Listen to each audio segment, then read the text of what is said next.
가족들에게 심심한 애도를 표합니다. 제천 화재 현장을 직접 가봤는데요.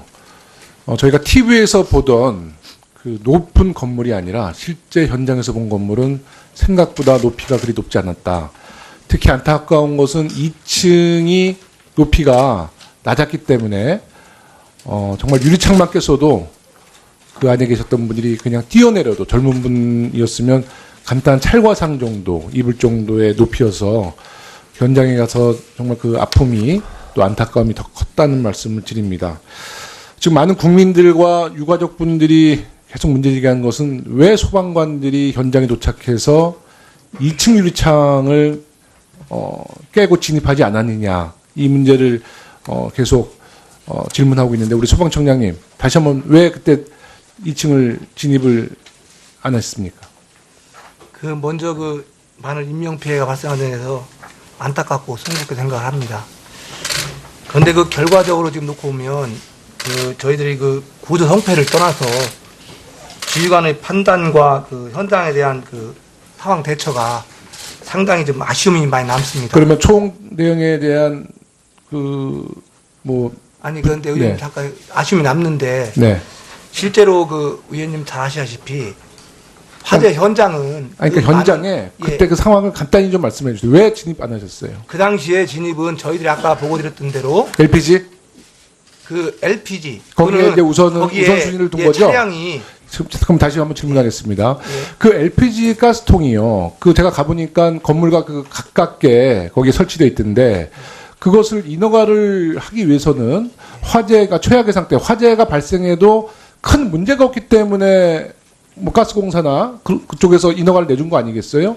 일반 시민들이 볼 때 화재가 났을 때 LPG 가스통이 위험하다고 판단할 수 있었으나, 우리 전문가인 소방관분들이 볼 때는 이미 이게 화재가 발생됐을 때는 가스밸브가 자동으로 잠긴다는 장치도 있고, 또 우리 유가족 지인이 2번이나 가서 가스밸브를 직접 잠궜다는 겁니다. 그랬을 경우에는 LPG 가스가 그렇게 위험하지 않았다면 당연히 2층 진입했어야죠. 그런데 의원님 보시기에 당시 상황이 네. 53분에 신고가 됐고 16시에 도착할 당시에는 주차장에 15대의 차량이 있었습니다. 네. 밖에 한 대가 있었고요. 총 15대의 차량에서 나쁜 매연이라든지 농연은 저희들이 미국 방화협회에서 분석한 결과에 따르면 자동차 한 대가 LPG 가스통 얘기만 그 판단은 그러니까 적절한 판단이었어요. 네네. 그 당시에 아까 말씀드린 15대의 열기와 그런 거 했을 때는 예를 들면 폭발 위험이 있다고 판단했기 때문에 LP를 방어한 것으로 판단되고요. 실제로 아까도 보여드렸지만 전년도 광주에서도 똑같은 하나의 그러니까 결과적으로 그 판단은 옳은 판단이라고 지금도 믿고 계세요? 저는 지금 그 상황을 의원님 제가 예를 들어서 현장의 판단을 가상적으로 말씀드리는 건 적절치 않다고 봅니다. 왜냐하면 자, 그럼 두 번째 또 그런 진술이 나온 것 같은데요. 그때 이제 화재가 급속도로 확대돼가지고 2층을 진입하려고 했는데 백드로프트 때문에 우리 소방관들의 안전 문제 때문에도 조금 우려했다. 진입을 좀 피했다. 이런 이야기가 나오던데 그거 사실인가요? 예, 그런 부분도 언론에서는 이렇게 돼 있었지만 실제로 제가 가정적으로 말씀드려서 그러한 상황이 이렇게 말씀드린다 적절하지 않은 이유는 재난 현장이라는 것은 아까 의원님 말씀하신 대로 그 외에 다양한 변수가 많습니다. 네, 그렇기 알겠습니다. 때문에 네네. 실제로 현장 지휘관의 판단도 거기에 중요하다고 저는 생각합니다. 3시 54분 최초 신고를 받고 이제 도착한 것 시간 4시예요. 13명이 도착했고 진압요원은 4명. 나머지 9분은 진압요원은 아니죠. 네네. 그리고 나서 계속 소방관과 소방차들이 계속 이제 왔는데요. 네. 우리 주차 공간 확보가 안 돼서 진입에 굉장히 문제가 있었고 또 위치 확보가 안 됐다는 또 지적이 있습니다. 그 8명이나 9명의 소방관들이 있었을 때 미리 도착해서 현장 분위기를 전달을 지휘부에 안 하나요? 지금 상황에 도착하면요. 제일 먼저 그런 상황을 전달하고요. 또는 지휘권 이양이라든가 그런 절차를 하고 있습니다.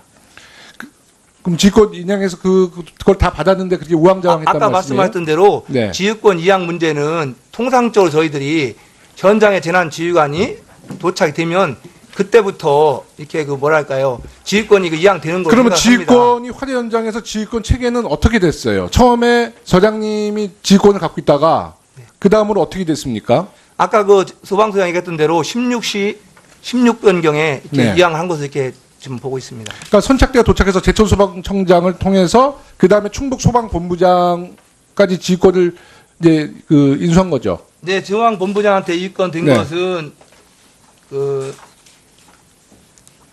16시 50분경에 네. 소방본부에 도착되었기 때문에 네. 그 당시로 이양이 된 것을 봅니다. 저희가 지방자치법 제9조에 보면 그 충북 소방본부장 이후에 광역단체장이 그 역할을 해야 되는 거 아닙니까? 다시 말해 도지사가? 네, 맞습니다. 그때 도지사 계셨나요? 도지사님 오셨는데 시간은 정확하게 네. 모르겠고요. 그러니까 이번 그 사건도 그러니까 뭐 중앙정부와 지방정부에 책임과 권한이 있어야 되잖아요. 누가 책임을 질 것이며 누가 권한이 있었느냐가 명확하지가 않아요. 이거 지금 누가 책임져야 될 문제입니까? 그 지금 저희들 소방 업무는 광역 업무이기 때문에 시도지사 업무를 따르고요. 네. 지휘도 시도지사의 지휘를 받도록 이렇게 명문화되어 있습니다. 우리 행정자치부 장관님. 네. 그 우리가 소방관 부족 또 지난번 국정감사 때 제가 직접 우리 충북 소방관 그 환경이 매우 열악하다는 얘기도 했고 그 뭐 장비 부족 이런 얘기를 계속 했는데 행안부에서도 지금 소방청에 대한 지역별 인원 TO를 확충해 줬죠. 그러니까 충북뿐만 아니라 전국에 소방관 TO를 어느 정도 이 확충해서 전달하셨죠. 그러니까 금년에 채용을 하는 거죠. 네네네. 예, 그렇습니다. 그 권한은 어디 있습니까? 중앙에서 내려준 정원을 채우는 권한은 지자체한테 있죠. 지방자치단체에 있습니다. 예. 근데 그 왜 중앙정부에서 이렇게 권고하고 했는데 지자체에서는 그 권고안을 수용하지 않나요? 아무래도 소방 공무원들의 숫자가 많습니다. 그래서 네. 저 지방자치단체 입장에서 아무래도 시급성을 직접적인 이렇게 이번 것처럼 큰 사고를 당하면 모르거니요. 그렇지 않으면 좀 충원의 시급성을 자꾸 뒤로 미루는 것 같습니다. 그래서 어차피 지방 재원으로 이분들이 인건비를 감당해야 되니까 그래서 이분들이 자꾸 이 문제에 대해서 조금 신속하게 충원을 안 하시는 것 같습니다. 그것이 자꾸 지방과 이 대도시와의 소방력 격차를 점점 크게 한 측면이 있습니다. 이런 좀 중앙정부에서 강력히 하셔서 모든 이런 것의 역할과 책임에 대한 어떤 책임이 없으면 모든 피해는 국민들이 받게 되니까 그 책임을 확실히 물어주시기 바라겠습니다. 예, 저희들 각별님 말씀. 네. 그 소방청장님, 그 네. 현장 치간의 판단이 굉장히 중요한데 네. 제일 판단이 우선시해야 될 것이 우선적인 것이 인명구조 아니에요? 네, 인명구조 LPG 폭발 그것도 물론 대피해야 되는데 피해야 되는데 인명구조가 제일 중요한데 그 화재가 났을 때 어느 그 건물 안에 어디에 사람들이 많이 모였나 그것부터 빨리 파악해서 뭐 불을 끄고 달고 그부터 들어가야 되는 거 아니에요? 이 판단 그게 우선이 돼야 되는 거 아니에요? 그 늦은 데서 유가족들이 울분을 토하고 있는 거예요. 뛰어 들어가지고 몇 명이나 구조하고 시간적이 없어서 불이 나서 진압을 못해서 또 희생했더라면 좀 뭐 아쉬운 대로 괜찮은데 전혀 그게 손을 못 쓰고 2층에서 했던 것이 제일 문제 아니에요. 지금 뭐 LPG 뭐 폭발 그거 뭐 겁이 나서 그걸 뭐 어떻게 하고 있다 차량을 어떻게 하고 떠나서 한 명이든 두 명이든지 비상구든지 뭐 아까 보고에 저 연기가 안 나는 화재가 안 났던 뒤에 유리창도 있다는데 뛰어 들어가고 하고 2층에 빨리 사람이 2층에 만나 몇 층이 만나 어디 있나 하고 그것을 파악했어야 되는 거 아니에요. 그런 게 현장 지휘관 판단이 굉장히 중요한데 이런 게 좀 문제 아니에요? 네, 위원장님 다음부터는 좀 이러한 부분에 저희들이 적극적으로 하도록 하겠습니다. 20 몇 명이라든지 2층에 뛰어 들어가고 소방관 한 명이라도 뛰어 들어서 두 명이든 한 명이든 구조하고 그런 가지고 시간이 지나가고 나머지 피해가 입혀도 좀 덜 억울하고 할 건데 전혀 그대로 손도 쓰지 못한 상태에서 소방관들이 좀 뭐 우왕좌왕은 하지 않았겠지만도 대처 수술을 잘못함으로 인해 가지고 피해가 컸다는 데서 유가족들이 울분 드리고 이래서는 안 된다 앞으로. 제천 소방서에서도 여러 가지 가상의 어떤 뭐 화재에 대해서 훈련도 많이 하고 있을 건데 이런 게 당황해가지고 판단이 흐르게 되고 뭐 이러다 보면 이렇게 인명이 피해가 되는데 정말 잘 하셔야 됩니다. 다음은 한국당의 자유한국당 강숙고 의원님. 예, 강숙고 의원입니다. 예, 우리 유가족 여러분들 참 애도와 또 위로를 표하면서 우리 억울한 희생자분들의 명복을 빕니다. 자, 제천 그 충북 소방본부장 그리고 제천 소방서장님 얼굴 한번 봅시다. 한번 일어나 보세요. 그 방송 카메라가 있어서 잘 안 보이는데 좀 미안하지만 일어나서 답변 좀 해주세요. 그 제천 소방서장은 2016년 1월에 부임했죠. 아까 얘기 들어보니까 네, 그렇습니다. 소방서장께서 부임하고 나서는 그 건물에 한번 그 실태 점검도 한번 가본 적이 없다. 2015년도에 그 의정부 건물 화재 시에 그 소식 들었어요? 내용 알고 있어요? 네, 내용 들었습니다. 뭐예요, 그 내용이? 대충 얘기해봐요. 그때 의정부 화재 사건이 어떤 내용이었어요? 피로티 그 건물에 그 필로티는 무슨 필로티라? 이와 같은 내용 아니에요? 드라이비트로 사망한 사건. 그 내용 몰라요? 네, 막 저기 그 얘기 들었었는데 지금 소방서장이 돼가지고 이런 대형 화재 참사에 대한 부분은 머릿속에 외워야지. 안 그렇습니까? 본부장, 어떤 내용이었어요?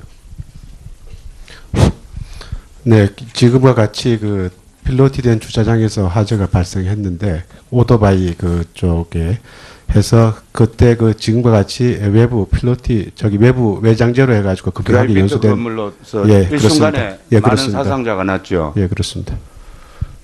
그런데 이 정도 되면은 이 제천의 인구가 몇 만이에요? 소방서장. 13만 6천 명 됩니다. 그 정도 되는데 그러면은 이 드라이비트로 만들어진 이런 유사한 건물이 몇 채나 있어요?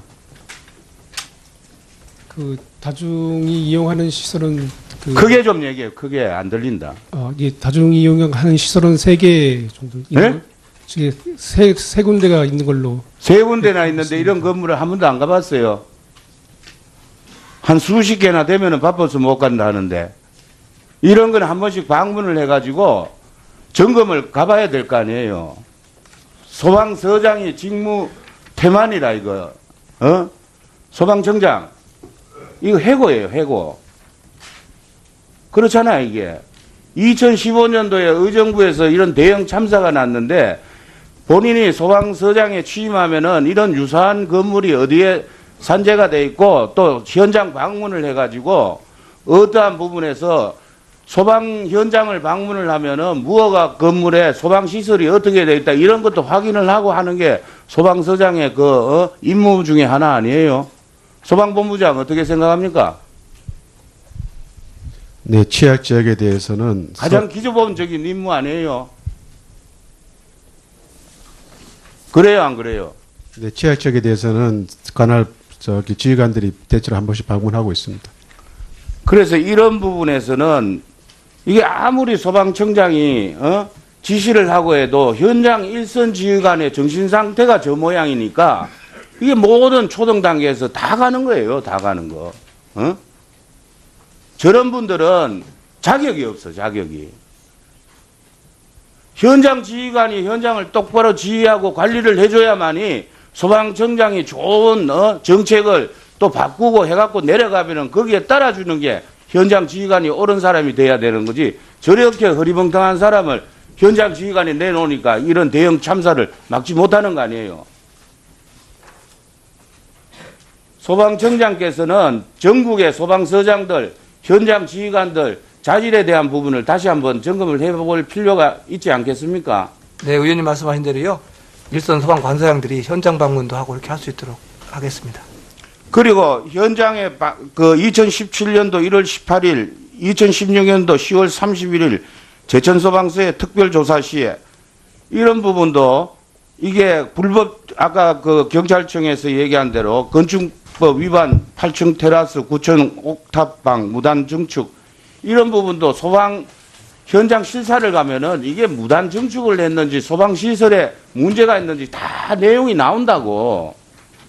이런 부분을 특별 실사를 했는데도 이게 나오지도 않고 이러니까 이거는 수박 핥기식의 그런 업무 태반을 저질렀다고. 좀 나쁘게 이야기하면은 그 건축업자한테 말이야 그냥 봐주기식의 그 어떤 소방 점검을 한 꼴뿐이 안 된다는 얘기예요.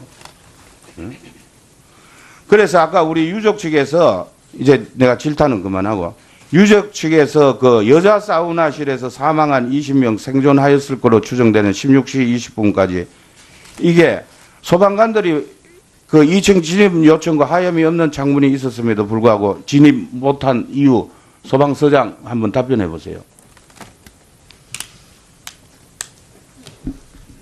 그 화재의 초기부터 시작된 사항이지만 그 LPG 탱크 폭발 우려가 있었기 때문에 그 소방력을 그쪽으로 집중을 했었고요. 그리고 또 1층에 그 차량 화재 내부에 있는 15대의 차량이 됐습니다. 그 설명 들을 나이 시간이 다 간다. 그 나중에 그 자료로 한번 저거 하고요. 이게 화재 당시에 구조대원들이 뭐 몇 명분이 출동을 안 했다는데 그 당시에 다른 대원들은 어디가 있었어요?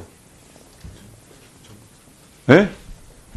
구조대원 4명이 그날 당방 근무자입니다. 내가 알기로는 뭐 모두 고드름 제거 신고를 받고 출동한 상태로 현장 도착이 지연되었다 이러는데 맞아요? 네, 그 직전에 그 신백동 직전에 신백동에 고드름 제거 작업을 나갔었습니다. 근데 왜 그 얘기는 안 해요? 왜 그런 얘기는 안 해요? 소방청장, 네. 아까 보고할 때 이런 얘기는 왜 안 해요? 예, 그 구조대가 고드름 제거 나갔다 현장에서 16시 01분에 출동을 받고 16시 06분에 도착했습니다. 제도 개선을 많이 해야 됩니다. 우리 행자부 장관님도 나중에 내가 제도 개선 얘기를 할 거지만은 허점이 엄청나게 많습니다. 이번에 이 보고하는 거 전부 이거 수박 그달시키식 보고라. 다시 한번 심각하게 받아들이세요. 네, 알겠습니다. 네, 수고했습니다. 다음은 더불어민주당의 표창원 의원님. 네, 다시 한번 이번 제천 화재로 그 목숨을 잃으신 29분의 명복을 빕니다. 그리고 이 자리에 소방관 부족 또 지난번 국정감사 때 제가 직접 우리 충북 소방관 그 환경이 매우 열악하다는 얘기도 했고 그 뭐 장비 부족 이런 얘기를 계속 했는데 행안부에서도 지금 소방청에 대한 지역별 인원 TO를 확충해 줬죠. 그러니까 충북뿐만 아니라 전국에 소방관 TO를 어느 정도 이 확충해서 전달하셨죠. 그러니까 금년에 채용을 하는 거죠. 네네네. 예, 그렇습니다. 그 권한은 어디 있습니까? 중앙에서 내려준 정원을 채우는 권한은 지자체한테 있죠. 지방자치단체에 있습니다. 예. 근데 그 왜 중앙정부에서 이렇게 권고하고 했는데 지자체에서는 그 권고안을 수용하지 않나요? 아무래도 소방 공무원들의 숫자가 많습니다. 그래서 네. 저 지방자치단체 입장에서 아무래도 시급성을 직접적인 이렇게 이번 것처럼 큰 사고를 당하면 모르거든요. 그렇지 않으면 좀 충원의 시급성을 자꾸 뒤로 미루는 것 같습니다. 그래서 어차피 지방 재원으로 이분들이 인건비를 감당해야 되니까 그래서 이분들이 자꾸 이 문제에 대해서 조금 신속하게 충원을 안 하시는 것 같습니다. 그것이 자꾸 지방과 이 대도시의 소방력 격차를 점점 크게 한 측면이 있습니다. 이런 좀 중앙정부에서 강력히 하셔서 모든 이런 것의 역할과 책임에 대한 어떤 책임이 없으면 모든 피해는 국민들이 받게 되니까 그 책임을 확실히 물어주시기 바라겠습니다. 예, 저희들 각별님 말씀. 네. 그 소방청장님, 그 현장 치간의 판단이 굉장히 중요한데 네. 제일 판단이 우선시해야 될 것이 우선적인 것이 인명구조 아니에요? 네, 인명구조. LPG 폭발 그것도 물론 대피해야 되는데 피해야 되는데 인명구조가 제일 중요한데 그 화재가 났을 때 어느 그 건물 안에 어디에 사람들이 많이 모였나 그것부터 빨리 파악해서 뭐 불을 끄고 달고 그부터 들어가야 되는 거 아니에요? 이 판단 그게 우선이 돼야 되는 거 아니에요? 그 늦은 데서 유가족들이 울고 들에게 심심한 애도를 표합니다. 제천 화재 현장을 직접 가봤는데요. 저희가 TV에서 보던 그 높은 건물이 아니라 실제 현장에서 본 건물은 생각보다 높이가 그리 높지 않았다. 특히 안타까운 것은 2층이 높이가 낮았기 때문에 정말 유리창만 깼어도 그 안에 계셨던 분들이 그냥 뛰어내려도 젊은 분이었으면 간단한 찰과상 정도 입을 정도의 높이여서 현장에 가서 정말 그 아픔이 또 안타까움이 더 컸다는 말씀을 드립니다. 지금 많은 국민들과 유가족분들이 계속 문제제기하는 것은 왜 소방관들이 현장에 도착해서 2층 유리창을 깨고 진입하지 않았느냐 이 문제를 계속 질문하고 있는데 우리 소방청장님 다시 한번 왜 그때 2층을 진입을 안 하셨습니까? 그 먼저 그 많은 인명 피해가 발생한 데에서 안타깝고 송구스럽게 생각을 합니다. 그런데 그 결과적으로 지금 놓고 보면 그 저희들이 그 구조 성패를 떠나서 지휘관의 판단과 그 현장에 대한 그 상황 대처가 상당히 좀 아쉬움이 많이 남습니다. 그러면 총 대응에 대한 아니 그런데 의원님 네. 잠깐 아쉬움이 남는데 네. 실제로 그 의원님 잘 아시다시피 화재 현장은 아니, 그러니까 그 현장에 많은- 그때 그 상황을 간단히 좀 말씀해 주세요. 왜 진입 안 하셨어요? 그 당시에 진입은 저희들이 아까 보고 드렸던 대로 LPG? 그 LPG 거기에 그거는 이제 우선순위를 둔 거죠? 차량이 그럼 다시 한번 질문하겠습니다. 예. 그 LPG 가스통이요. 그 제가 가보니까 건물과 그 가깝게 거기에 설치되어 있던데 그것을 인허가를 하기 위해서는 화재가 최악의 상태, 화재가 발생해도 큰 문제가 없기 때문에 뭐 가스공사나 그쪽에서 인허가를 내준 거 아니겠어요? 일반 시민들이 볼 때 화재가 났을 때 LPG 가스통이 위험하다고 판단할 수 있었으나 우리 전문가인 소방관분들이 볼 때는 이미 이게 화재가 발생됐을 때는 가스밸브가 자동으로 잠긴다는 장치도 있고 또 우리 유가족 지인이 2번이나 가서 가스밸브를 직접 잠궜다는 겁니다. 그랬을 경우에는 그 LPG 가스가 그렇게 위험하지 않았다면 당연히 2층 진입했어야죠. 그런데 그 의원님 보시기에 당시 상황이 네. 53분에 신고가 됐고 16시에 도착했을 당시에는 그 주차장에 15대의 차량이 있었습니다. 네. 밖에 한 대가 있었고요. 총 15대의 차량에서 그 나쁜 그 매연이라든지 농연은 저희들이 그 미국 방화협회에서 그 분석한 결과에 따르면 자동차 한 아니, 대가 그 LPG 가스통 얘기 아, 그 예를 들어- 판단은 그러니까 적절한 예, 판단이었어요. 그래서 네네. 그 당시에 아까 말씀드린 15대의 열기와 그런 거 했을 때는 예를 들면 그 폭발 위험이 있다고 판단했기 때문에 LP를 방어한 것으로 판단되고요.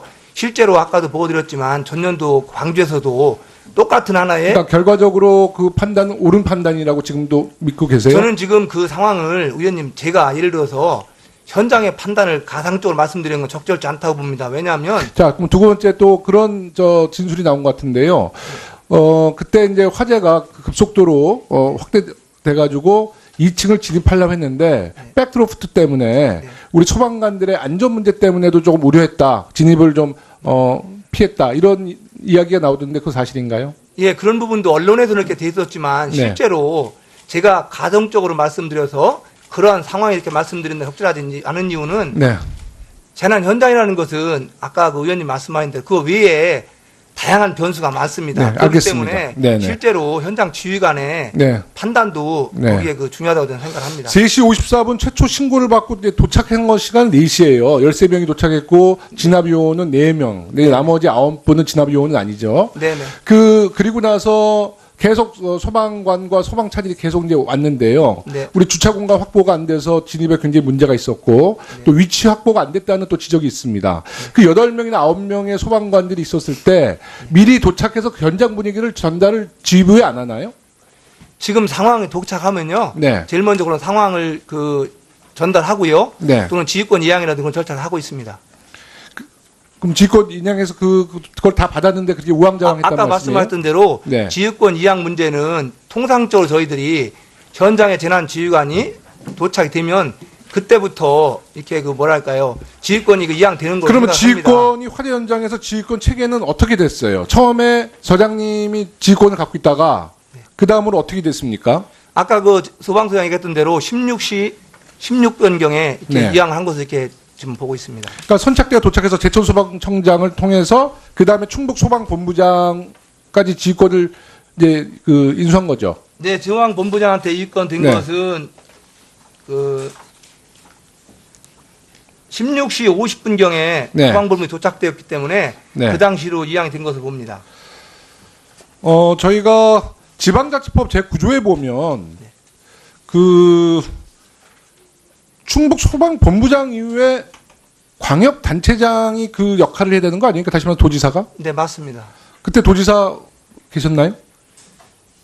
도지사님 오셨는데 시간은 정확하게 네. 모르겠고요. 그러니까 이번 그 사건도 그러니까 뭐 중앙정부와 지방정부에 책임과 권한이 있어야 되잖아요. 누가 책임을 질 것이며 누가 권한이 있었느냐가 명확하지가 않아요.